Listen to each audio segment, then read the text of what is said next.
The Radio Misfits Podcast Network. Hello, everyone, and welcome to Planted with Sara Payan. I'm Sara Payan, your host, and today we have a very special guest on our show. We have Greg Anton. He is a cannabis attorney who has done some really prolific things through the legalization process. He is also an amazing drummer for the influential group Zero. Artist, author, attorney, welcome, Greg. It's so great to have you on the show today. Well, it's good to be here, Sara, and thank you for all your good work. Oh, it takes all of us to do this. And one of the things that I love the most about our work is getting to sit down and have great conversations with people like you. And before we get into the really nitty gritty and nerd out on this, what was your first cannabis experience? I smoked some pot when I was 18 years old in Boston, Massachusetts. I grew up in Hartford, and the happening scene was in Boston. And we went up and scored some pot and took a few hits on a joint. The difference in perspective after smoking pot really impacted me. I thought it was a very positive thing. I still do. I've been smoking pot now for 50 years. I'm a very moderate user. These days, I'll take 1 or 2 puffs a week if I'm playing music or fixing a fence or something like that. But I find it I find it a very helpful substance. Yeah. Do you, what was it that got you into working in the legal aspects of cannabis? I got busted for pot many, many years ago, a little bit of pot, and just thought it was very unfair, and I didn't think there was anything wrong with it. And it got me going, and a lot of my friends were getting busted, and the whole prohibition thing,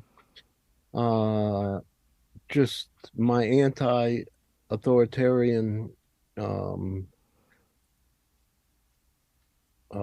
attitude just got me going. What are you guys doing? There's nothing wrong with this plant. It's crazy. And the more I learn about it and the more I learn about prohibition, it is crazy.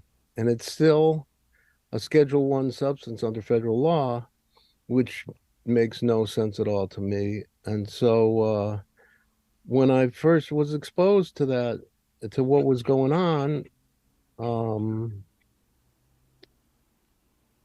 not to jump ahead, but I took the rational basis of the Schedule I designation of marijuana up to the U.S. Supreme Court, and I got virtually a room full of documents.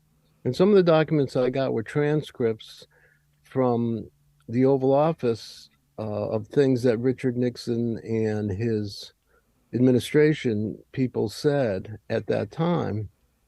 And it's in writing that he said, well, we can't make it against the law to be a hippie, but we can make pot against the law and then use that to get into the hippies' cars and houses and bust them. So let's make it illegal. And that was 1970. My anti-authoritarian feelings were correct, that it was people were imposing their beliefs unfairly on other people. It's crazy when you think about that. I remember growing up in Michigan, where you could go to jail for just resin in your pipe. And, now, of course, it's a whole different thing, as is Massachusetts. But back then, it's all I understood was that something that I enjoyed wasn't legal, and I had to be careful about it. And then you start to unpack all the politics around, the prohibition from even earlier, with Anslinger, then to Nixon. It's these two main points where it's this isn't even about the substance, it's about targeting a certain group of people. Or in the Anslinger thing also, it was also economic greed, because, you had the DuPonts and our own William Randolph Hearst. I just, I think it's a very eye-opening thing for people to learn more about that and to see how that applies in other areas of policy as well. Not, and it's not being conspiracy theorists, because as you said, you have the transcripts that, you know, these policies were made to target individuals who were, I mean, especially when you're talking about the hippies, they're empowered and talking about a different, better way to live. It just blows my mind. It's a cultural attitude or anti-cultural attitude, or this culture versus that culture. You know, it's going on today with the stuff that Ron DeSantis is doing about culture. People want other people to act the way they want them to, and and I think it's about freedom. You know, I think anybody that's ever done a psychedelic drug recognizes the way it opens your mind, and I think there's a real um, attitude against that kind of a perspective. Yeah. I I Yeah, thought, oh, I'm I, sorry, I'm interrupting well, you. I just think that, you know, I mean, my feelings are very strong about that kind of thing. I mean, I believe, you know, the whole anecdotal story about Grace Slick putting LSD in the water cooler at the White House, or trying to. I think she didn't actually do it, but talked about it. I think that's a good idea, and I never heard that story. That's awesome. I don't think anybody's gonna take a psychedelic drug and sit on a beach in Santa Barbara and say, "Oh, there's a good place for an oil well." It just changes your perspective, and you see things differently. And I think the government, who wants control over people, recognizes that, and that's the basis for a lot of the prohibition attitude. Yeah, yeah. And a lot of the things that we're seeing, especially now coming up after the last presidency, I feel like if people would actually look within and face their own issues, maybe they wouldn't be so worried about other people's bodies. Yeah, that's a good thought. But, you know, it's that whole diversion thing. It's like, I don't want to think about what's going on with me. I'm just going to point the fingers at other people and keep myself busy that way. Yeah, yeah. And I think what's come back in a funny way, that I've been thinking about lately, you know, the reason that the price of cannabis and pot has been so expensive is because of the high risk, because of the prohibition and the illegality of it. Hmm. But it takes, and this is just a really wild estimate, but very just from my own um, experience as a very basic home gardener, it takes approximately the same amount of dirt and sunshine and water to grow a pound of tomatoes as it does a pound of pot, just very roughly. And there we were, a pound of pot is $3,000 or $4,000, and a pound of tomatoes is $2 or $3. And so when something is $3,000 or $4,000 a pound, people start really paying attention to it. Yeah. And that's what happened. And then people said, well, I can sell something for, you know, thousands of dollars a pound if I can show that it's stops helps for glaucoma, or it helps for this medical condition or that medical condition, and it got people really checking it out. Now, people have put energy into heirloom tomatoes and got them way up to three, four, $5 a pound, but not three, four, $5,000 a pound. Um, and if the, it's what prohibition accomplished, I think.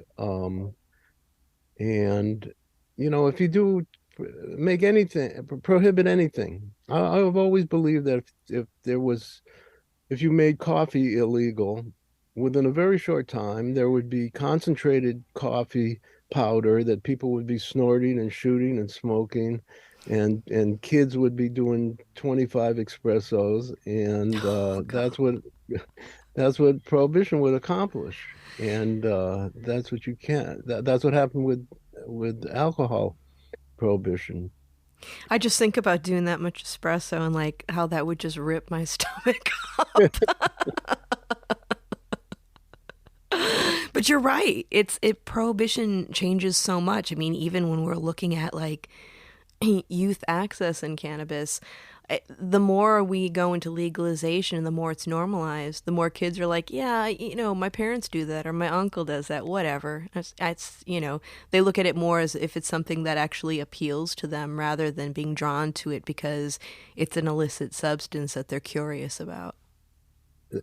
On that issue, I read the most interesting fact. This was about, I don't know, about 10 years ago. There were a handful of states that the drinking age was 18 and not 21. And then they made a big push nationally, and now today every the drinking age in every state is 21.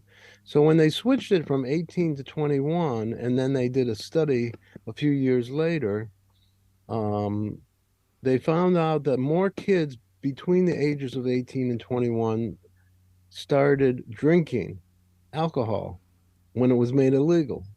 Really? Yeah, that makes sense. I just remember like my old poli sci teacher telling us about that, and he was like, "This is why when you're old enough to vote, you should vote because you can vote at 18." And all these kids stayed home and didn't vote, and then all that changed, and we were all like, "Oh, so like if we don't get active, it impacts our lives." And I feel like we have to have more conversations about that because I feel like a lot of people have become really politically disengaged.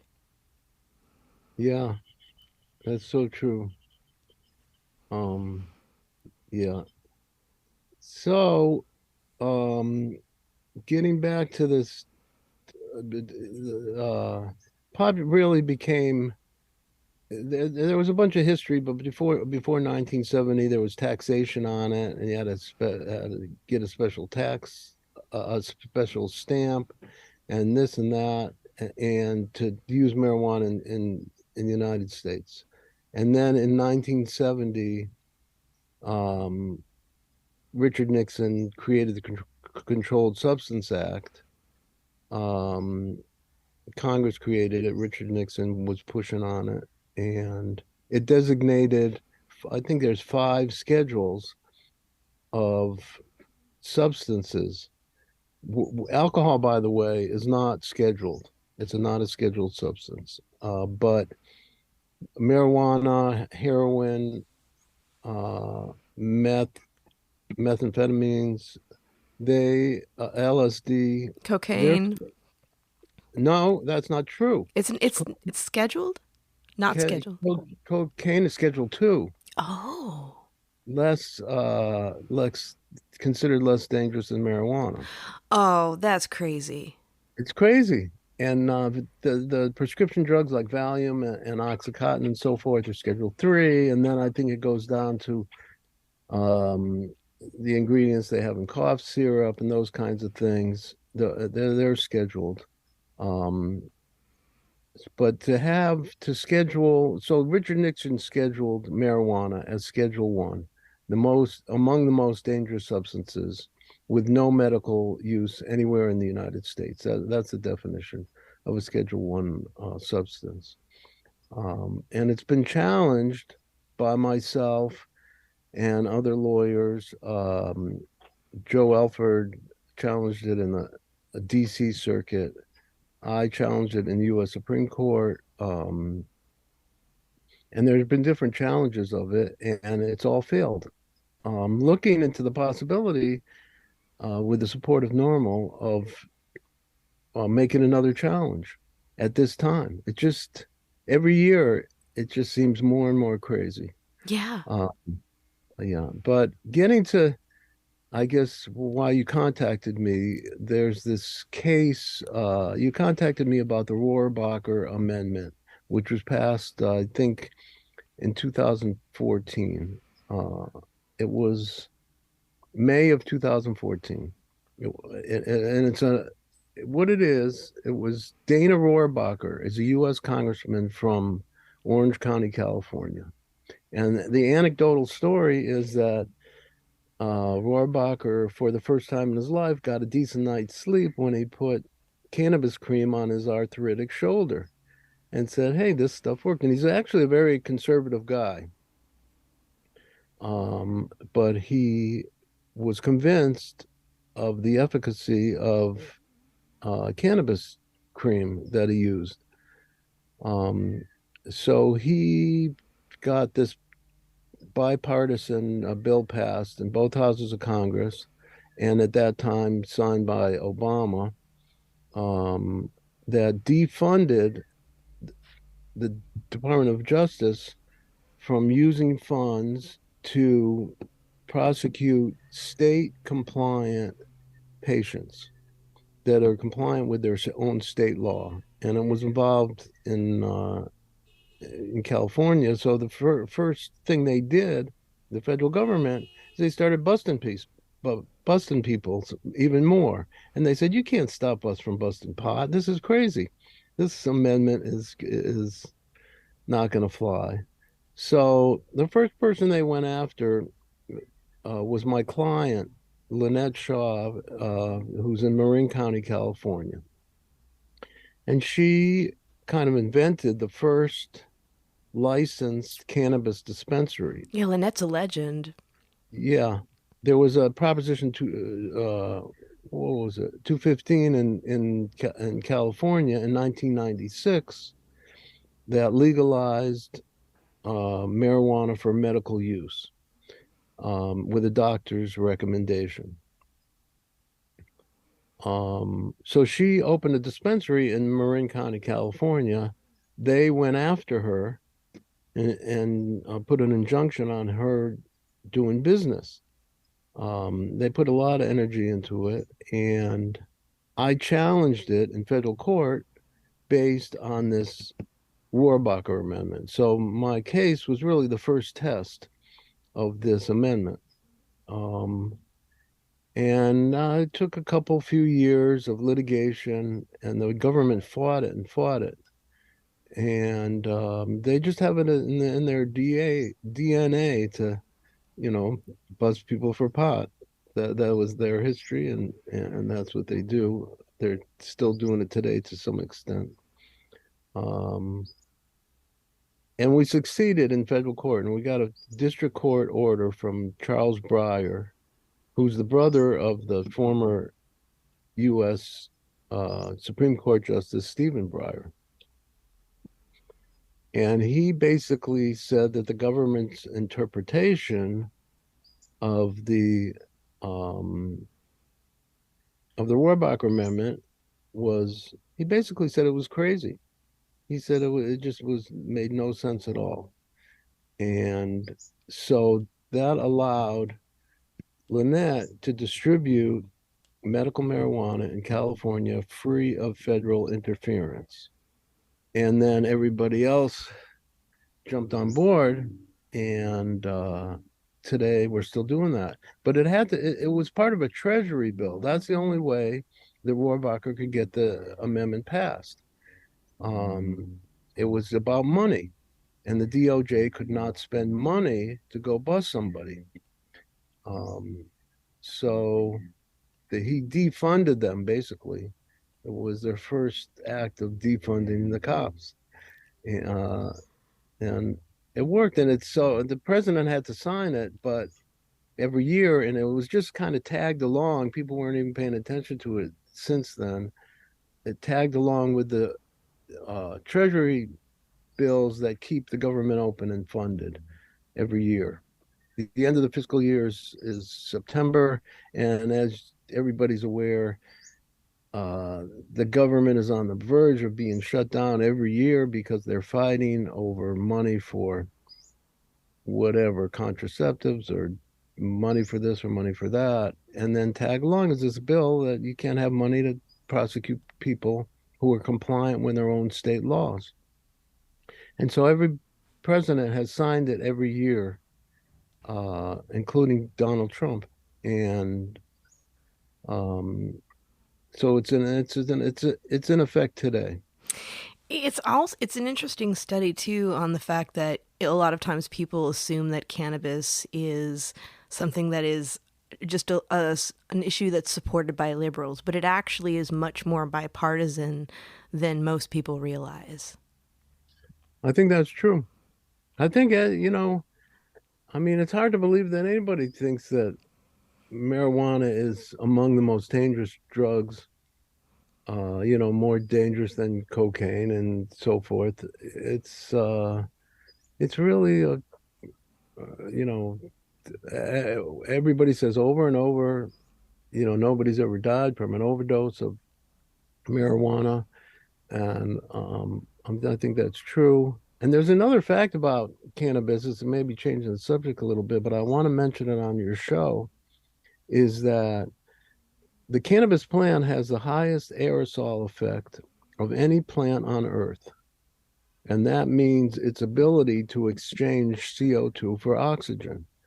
And so it's really is the answer to, or part of the answer to our climate problems. And if we had some patches of 10,000 acres of cannabis, sucking the CO2 out of the air, and it also takes CO2 out of the soil, the carbon, um, it would really help the environment. I mean, the second fastest growing plant, I think, is certain strains of bamboo. The Oh fastest yeah.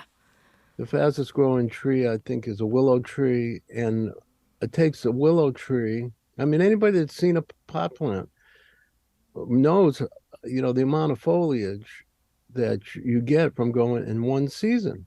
And it takes 10 years for a willow tree to get the size of a big pot plant. That a pot plant gets that way in whatever a season, 4, 6, 8 months of growing. So that much foliage, um, helps the environment. It takes the carbon out of the air. Yeah, it's interesting because a lot of the arguments for people who oppose cannabis is that it has a negative environmental impact, but what we really need to be looking at there is who's growing it and what methods are they using and are they responsible cultivators, right? Yeah. Oh, yeah. Well, part of my case, one of the big issues the government was making is, oh, we can't have cannabis dispensaries because there'll be crime around the dispensaries. It's 180 degrees uh, what the truth away from the truth. It's the safest place you can go in almost any community is a cannabis dispensary. There's so much security and so much regulation, and there's the crime compared to, a bar or a liquor store, or, there's all kinds of places, those dance nightclubs, where people are doing other harder drugs. There's a lot of more crime in those situations. And I gave the example, this was actually printed in the Los Angeles Times.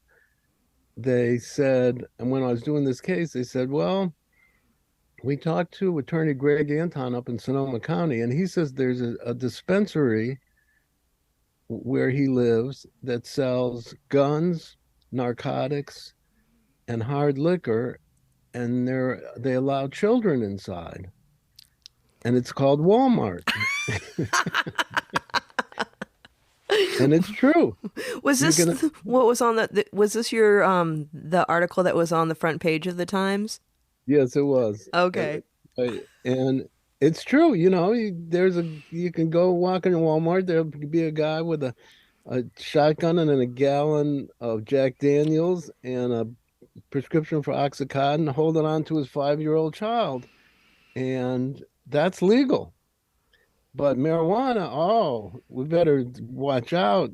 Some kids are going to get near a dispensary and who knows what could happen.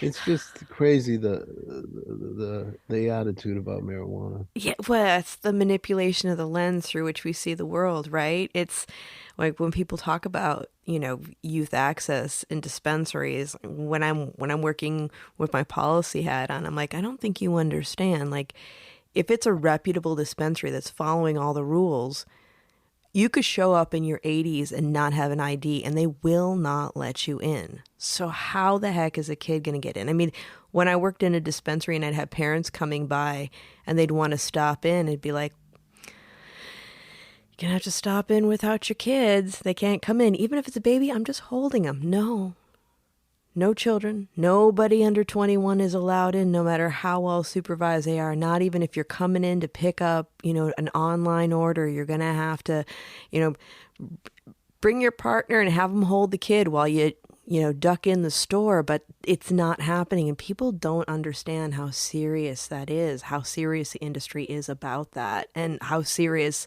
the regulations are around that.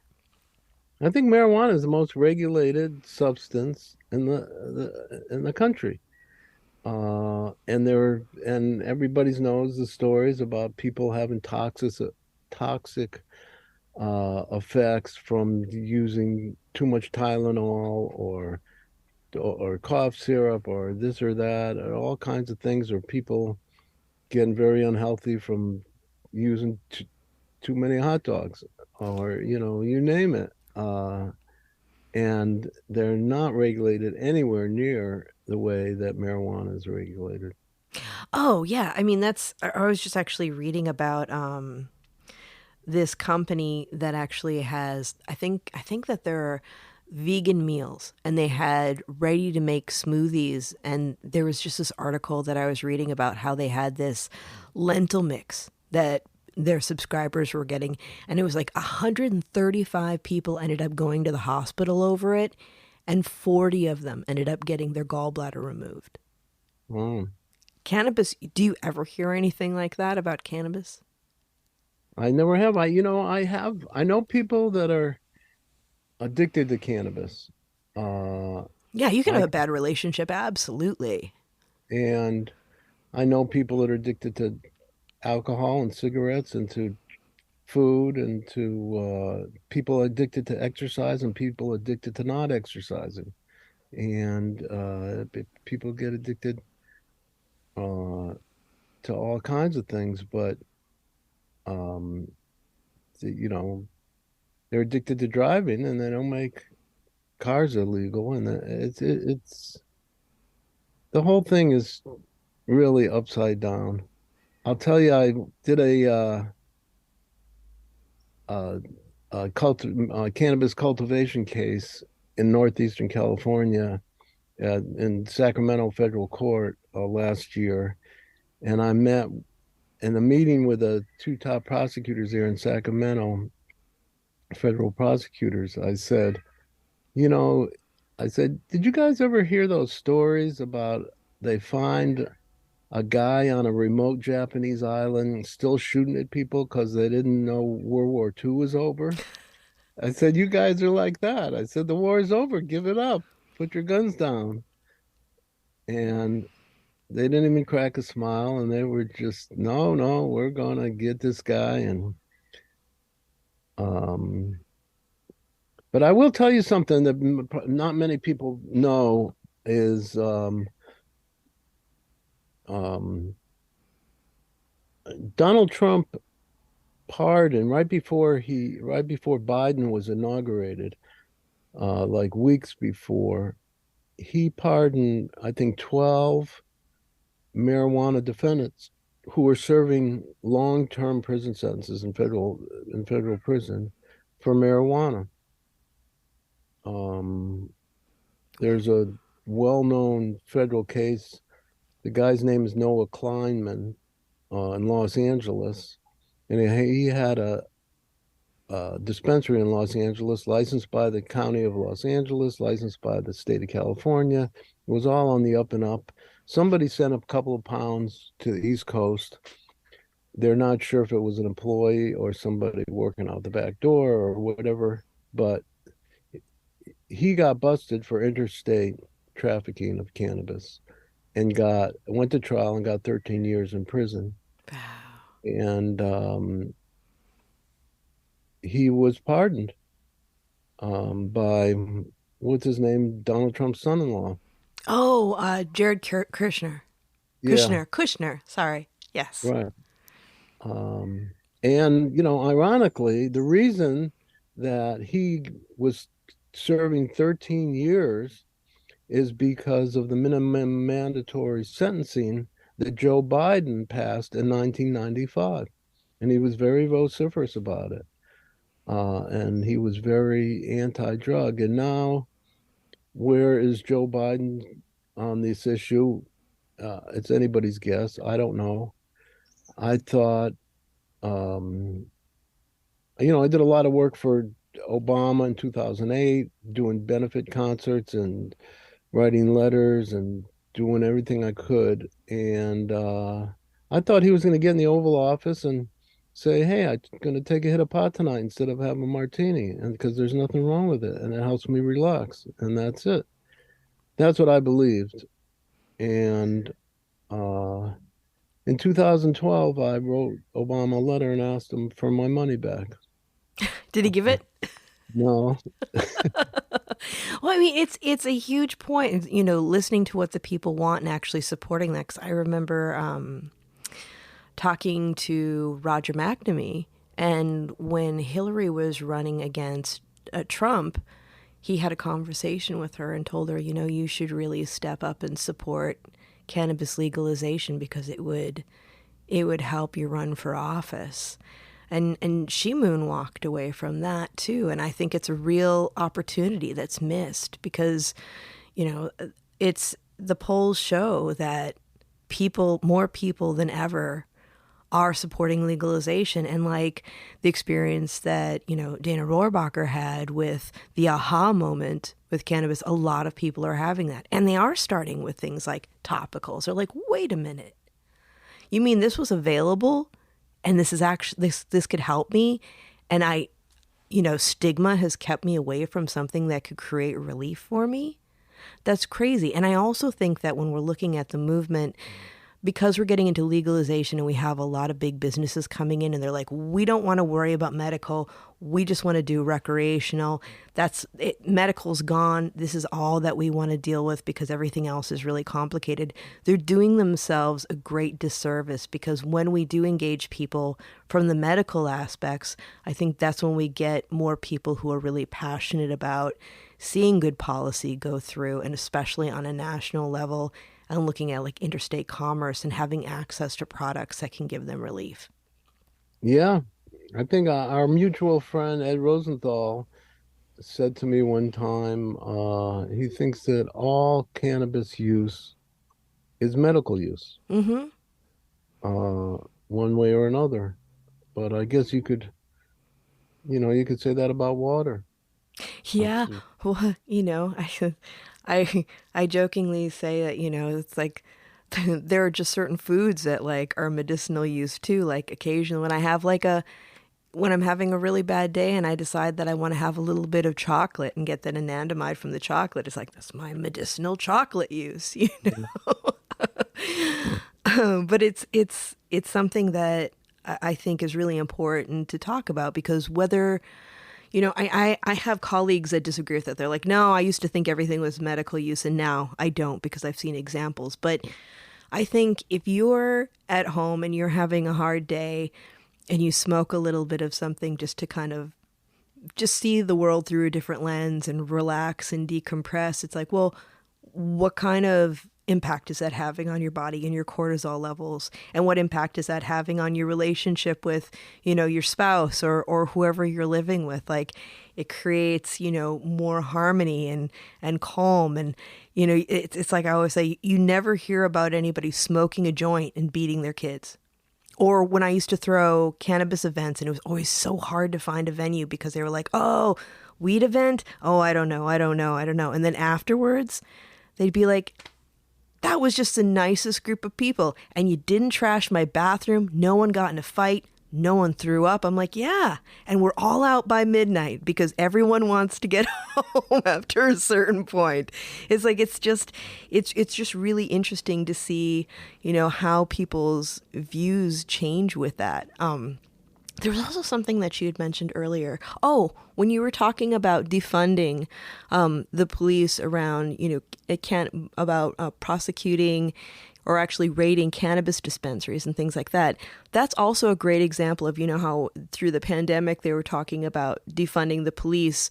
And a lot of conservatives were like, oh, that means that they want the police to go away. And what'll we do? And it'll be chaos. And it's like, no, it means it's defunding certain programs so that they can actually work on things that count. Like, it's not about getting rid of law enforcement. It's about adjusting what they're concentrating on, right? Yeah, yeah, that's right. And in Sonoma County now, I don't know that much about it, but I've just read in a local newspaper about a mental health response team that takes a large percentage of police calls, and they go there without guns, and they're mental health professionals. I mean, I think the highest paid people, instead of they're actually the lowest paid people, the highest paid public servants should be cops and teachers. And I think, cops should be paid $250,000 a year, and they should all have PhDs in philosophy and psychology, Yep. and be the top people. Instead, I don't know about you, but I know the guys in my high school who became cops, and they were the bullies. They were the Yeah. worst students. They were the biggest bullies, and then they became the local cops. Yeah. I just had that conversation not too long ago that, some of the guys that I went to school with that became cops, I was like, geez, you're like the ones that I wanted to avoid in the hallway. Like, you're the one shoving people into lockers. Like, why the hell are you getting this job? Yeah. That's I mean, sad. it can be, yeah. I was, yeah. A cop saved my life when I was 13 years old, and I had a bad accident, and I was glad for that. And Mm-hmm. I know some good cops, but um, a long career a long time career policeman that I know said that he said about 85% of the time when the police show up, the situation gets worse. Yeah. That's unfortunate. I mean, and like you said, there are people in the police force that are great and they're there for the right reasons. But we've got to figure out a way to make sure that the people that are like bringing their baggage to work, which hurts people, that they're not in the mix, and we find them something else that they like to do and that pays them well, and so that they're happy. It's not that that they should suffer. It's just that they don't have the aptitude to protect and serve, right? I'm with you, yeah. Yeah. What we got all into that, but let's talk about cannabis and creativity, because you've been a musician for a very long time. The band Zero that you've been a part of for decades has been very influential, especially for other artists. And I was actually just listening to some of your earlier stuff this morning, and then some of your more recent recordings, it was beautiful morning music, by the way. But I like to talk about that. But before we get into the music, you actually wrote a book. I wrote a book about a musician. It's a novel. It's called Face the Music. Hmm.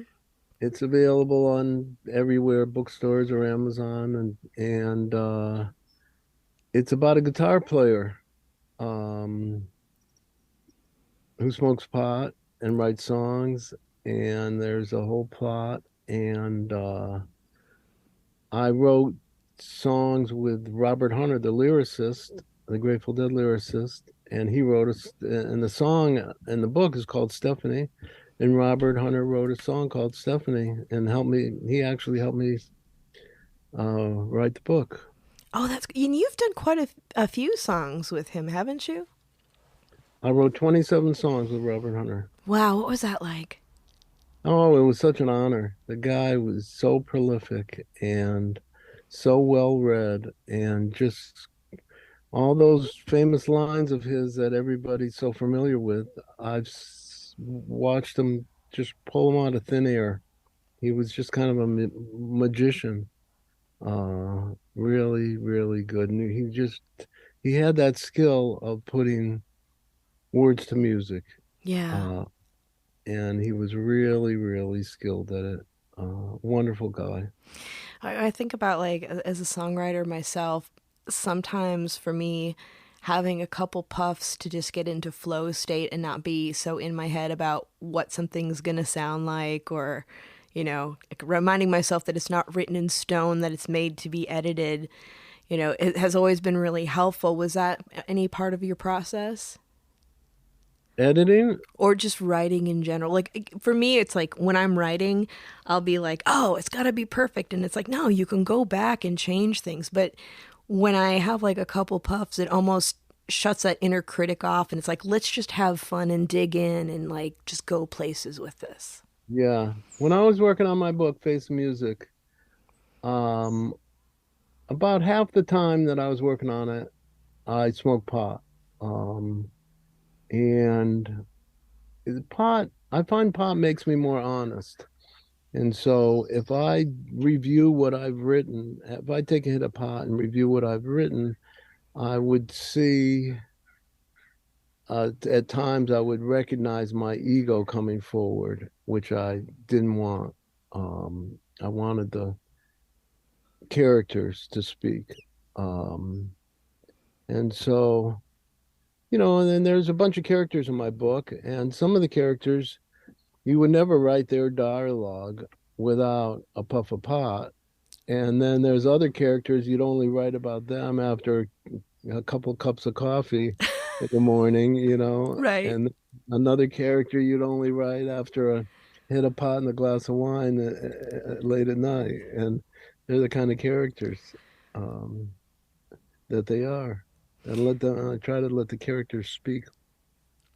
I'm just finishing my sequel to Face the Music and hope to have it published, probably early next year. Oh, that's awesome. I can't Yeah. wait for it to come on. And I'm definitely going to pick up your first book and check that out because I'm an avid reader. I love to read that, but also just, you know, an artist writing about artists, there's just that insight that you don't get from somebody who's just writing about something they haven't experienced. And as a drummer, because I know, there's a lot that people don't understand about drumming, and I'm probably going to leave out a bunch of stuff that that I have no concept of because I'm a singer. I've only dated drummers. But Sorry to hear that. what? Nothing. I was gonna make a drummer joke. I always love drummer jokes. You go ahead.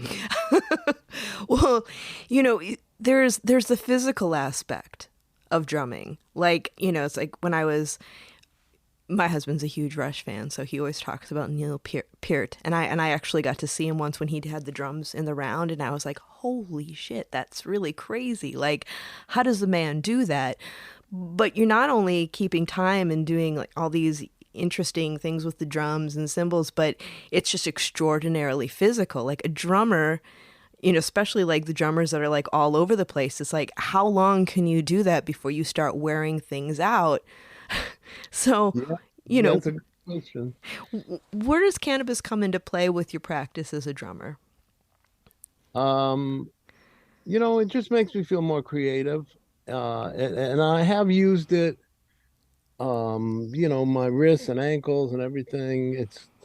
Playing a rock and roll gig is really a physical endeavor. My friend works with John Fishman from Fish, and he was recently, I guess, in the dressing room, and someone came up to John and said, "Wow," because they play really long sets. He says, "Man, you must get quite a workout." And Fishman said, "Yeah, just try, never mind anything else. Just try sitting on a stool for 4 hours." Yeah. And it's a real strenuous physical thing, but I love playing the drums. It's Playing the drums is really fun. Uh, I don't know what to say. I've been playing for years and years. Uh, Playing the drums is fun. Yeah. It's So I try to write about it. But the writer, publicist Dennis McNally. Yeah. So he read an early version of my book, Face the Music, and he said, Greg, this is a nice book, but there's like two, three sentences in the whole book about drummers. It's just about guitar players. And I hadn't even realized it. But my whole career, everywhere I look, I see a guitar player. That's Um, because they're and the showboaters. I'm married to one. there's stages full of guitar players. So I've been really lucky. I've played with a lot of really good guitar players and always loved electric guitar music. Would you ever write something that's more about the drummer's experience? Um, I've thought about it. There's a little bit about it. There's a drummer in my book. Yeah. Yeah. In my second book, which I'm just finishing up, he's more prominent of a character, and he's kind of a stereotypical drummer. What now? Okay, that's what I want to hear from you because, like, when you're saying drummer jokes, like, I love drummer jokes. I have a lot of friends that are drummers, but I really like, and we joke about what a stereotypical drummer is, but I want to hear from you as a drummer what you think, who you think a stereotypical drummer is. Oh, geez. It's not so easy as people think. Um, if you try to really accurately, you mentioned Neil Peart or John Bonham or Ringo Starr, you try to exactly copy what they have done on their instrument. It's not easy. Right. Those accomplished drummers, my one of my heroes was Joe Morello. Uh, Mm, I saw him play when I was very young. He was just masterful. I saw him did when I was 16 years old. My dad took me to see him. He did a drum solo. He kept his right hand up in the air and then did a 20-minute drum solo with his left hand. Um, I saw Ginger Baker play. He was a influence on me. Those guys are really accomplished musicians and um, recognize here comes the chorus, here comes the bridge. It's time to make a move to support the song. And so playing drums is all about supporting songs. yeah. So, are you gonna give me that the drummer joke? I'm here for it. I'll give you one next time. Okay, okay, it's a deal. It's a Yeah. deal. So, when we're looking at cannabis in general, so we've covered a lot today. We've talked about, creativity, we've talked about policy, we've talked about you've done some really prolific work with getting cannabis, basically like the business, the industry, helping with a lot of the legal issues that have happened and really correcting a lot of the injustice that's been done. We have a lot still to do, but when you look to the future, what are you excited about? What are you hopeful Well, around?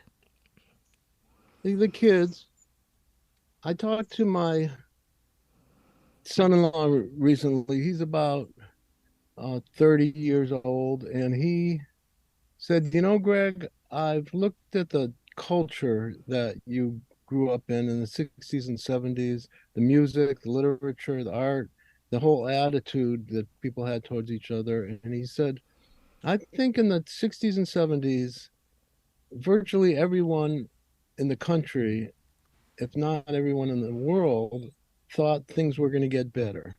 And people thought we were talking about this thing coming down the road called the internet, and that the internet was going to come up with agricultural techniques to feed the world, and everything was going to get better. He says now virtually everybody thinks that things are going to get worse, and me included. I think we've got a lot of problems. This whole climate change thing is terrible, and it's facing us. And a lot of people are resisting solutions.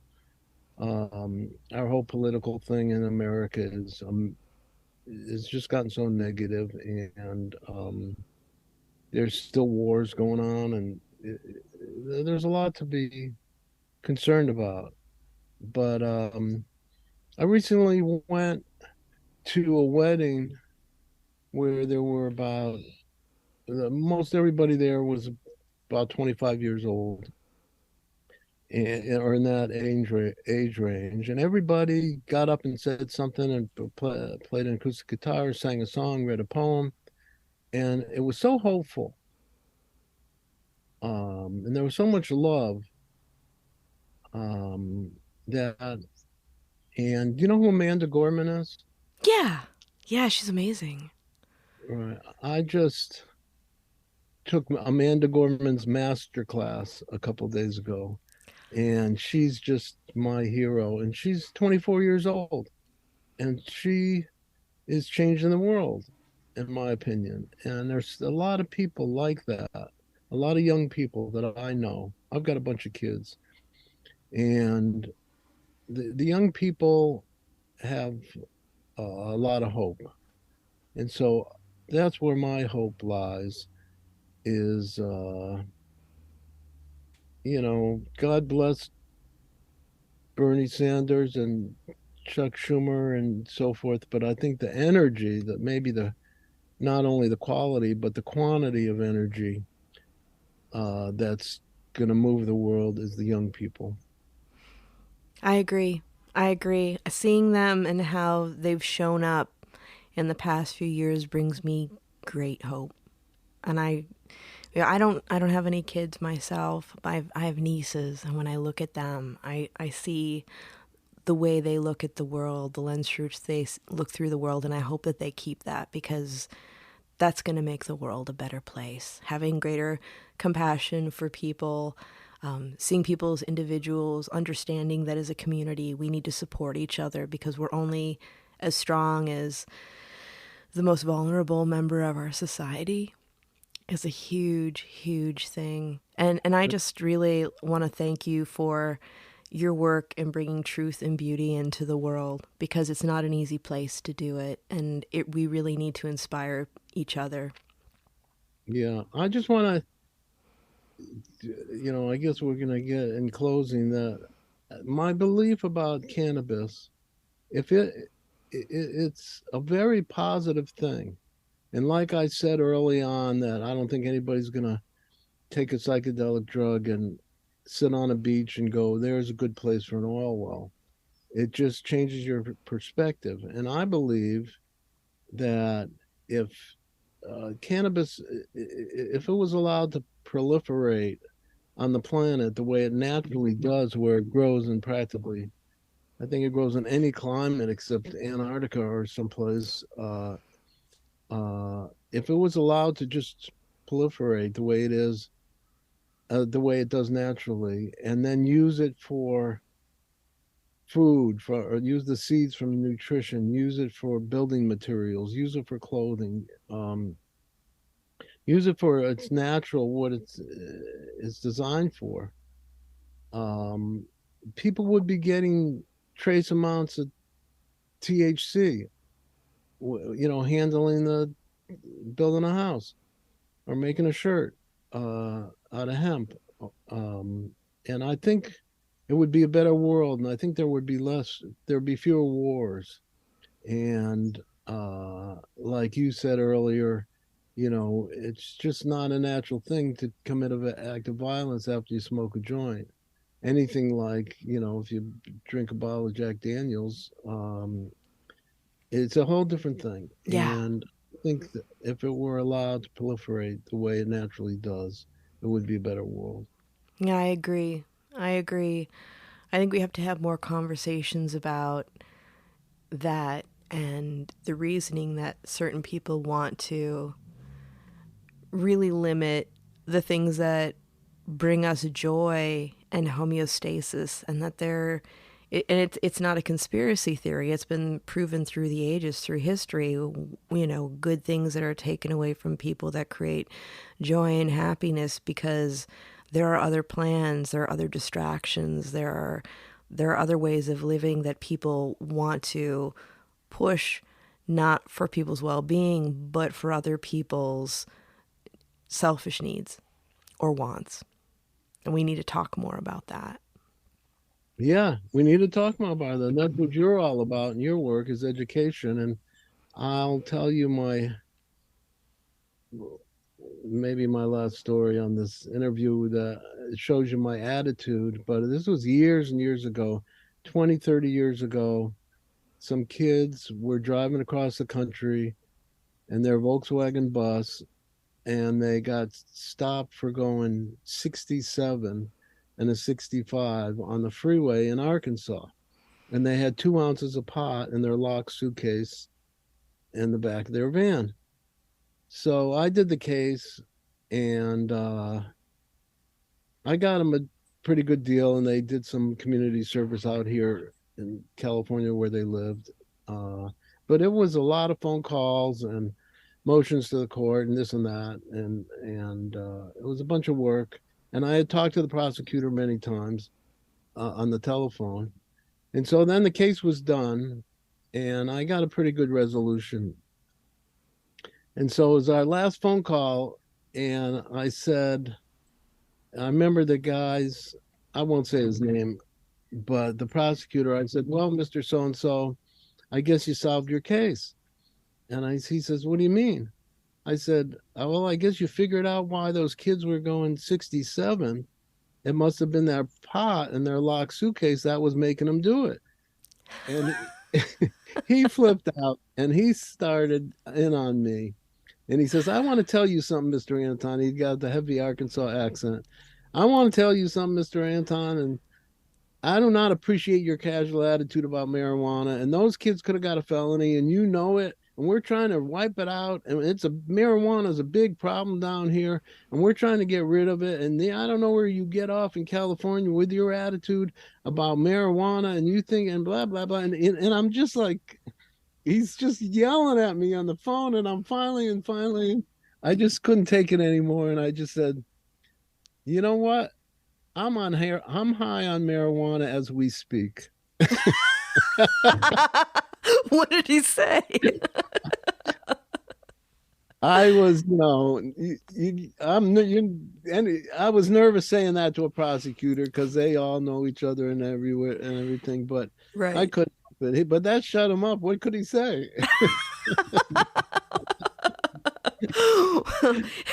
Hopefully he changed his mind when medical came to the table in Arkansas. Well, it was that education. That's what made me think of the story. Did I educate him? I don't know. I'll tell you. Okay, so now I'll tell you one more story. There was a lawyer in Sonoma County, and he worked for years and years. This is a true story. And then this was a good friend of a good friend, and he retired, and he went to court, and in his last day in court, he said to the judge, and Judge, this is my last day in court, and I just wanted to tell you something. Almost every time that I've been in your courtroom, I've been high on marijuana. And the judge said, you were one of the best prepared, most articulate lawyers that's appeared in my courtroom. And that really gets me to thinking about marijuana in a different way. And he told my friend, the judge did, that changed his entire attitude about marijuana after seeing this guy's work for years and years. And so there's education right there. Yeah, it is. It is. And I think that, like, especially like talking to people who aren't working in policy or working in cannabis, and they get upset about availability and prices around cannabis and the regulations. It's part of the issues, the disconnects that we're having is that some of our policymakers have really outdated views on who cannabis users are. And so it's a call to action for people who, want to see change. You need to get in touch with the people who count on your votes for their jobs and let them know, I'm a functioning, contributing member of society. I pay taxes and I vote and I use cannabis. And it's, it changes the way they look. Because when I go in to do policy, like when I went to Arkansas to do stuff when they were setting up their medical cannabis programs, I wore a suit. I was in suit and heels. And, they look at you differently. And somebody on Twitter once said, I bet she doesn't even use weed. And I started to laugh and I was like, okay, so my job is done, because yes, I am a cannabis user. But when I go in and I talk to people, I make sure that I have the appropriate look and I am with the program, and people are like, wow, that changes the way I see it. Or they're like, you must not use it, but you support it. And I'm like, no, I am a cannabis user. I am one of the faces of cannabis. And there are a lot of people that look even more straight-laced than I do that use it, of course, in my regular everyday life. I'm not sure how straight-laced I look in my caftans, but it's an interesting thing where people need to understand that there are more people than ever before using it. And even like talking about back a few years ago, and they're saying, oh, seniors are the, largest growing group of people that are starting to use cannabis. And I'm like, you're wrong. They grew up during the war on drugs. If they weren't using it, they knew somebody who was. It's just that they kept their business to themselves because it could change your life if you got busted or were adjacent to anything like that. So don't tell me that they're the largest growing group. They just came out of the cannabis closet. Plain and simple. Yeah, that's true. God, Greg, I've really enjoyed our conversation today, and I really am looking forward to, having more with you. And I'm looking forward to seeing you in a week at Jerry Day. Yeah, I'm playing drums there next week, and looking forward to that. Yeah. If people want to follow your work or get in touch with you, what's the best way for them to do that? GregAnton.net. Perfect. Greg, it's been a pleasure. And thank you. Thank you for all that you do. Thank you for the great conversation. And, it's always wonderful to talk to somebody who's done so many amazing things in cannabis. It's lovely to have colleagues like you. And I have a soft spot in my heart for drummers, so even better. All right. Until next time, my friend, take care. Thank you, Sara. And everyone, remember, if you like listening, please give us a review, share it with a friend. Let us know what your favorite episodes are. And if you'd like to stay in touch over social media, we are Planted with Sara Pion on Facebook and Planted with Sara on Instagram and Twitter. You can also go to our website, www.plantedwithsara.com, or listen to us on our parent network, Radio Misfits Network, where there are other great podcasts, like one of my favorites, the Winemakers Podcast. So check it out. You can listen to Planted wherever you listen to your favorite podcast, whether that's Pandora, Spotify, Amazon, Google, Apple, Stitcher, TuneIn. We are there. So join us. And until next time, stay curious, stay safe, and remember, it's a wild world out there. Be good to one another. Until next time, take care.